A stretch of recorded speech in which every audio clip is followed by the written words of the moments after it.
إيران تعترف الحرس الثوري يسلح الحوثيين وكلمة السر زلزال 2. ففي الوقت الذي نفى فيه وزير الخارجية الإيراني محمد جواد ظريف تسليح بلاده للحوثيين، أقرت وكالة تابعة للحرس الثوري الإيراني بوجود صواريخ إيرانية الصنع بحوزة الحوثيين في اليمن.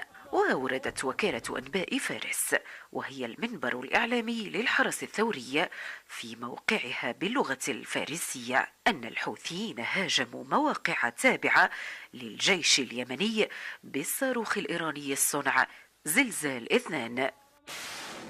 هذا الاعتراف الصريح سبقته شواهد كثيرة كشفت عنها العملية الأمنية المتتالية لتحالف دعم الشرعية في اليمن بقيادة المملكة العربية السعودية، حيث تم ضبط أسلحة وعتاد يرسله الإيرانيون إلى الحوثيين باستمرار. كما أعلنت واشنطن الأسبوع الماضي ضبطها على الأقل 4 سفن إيرانية كانت في طريقها للحوثيين وتحمل أسلحة تقنية متطورة.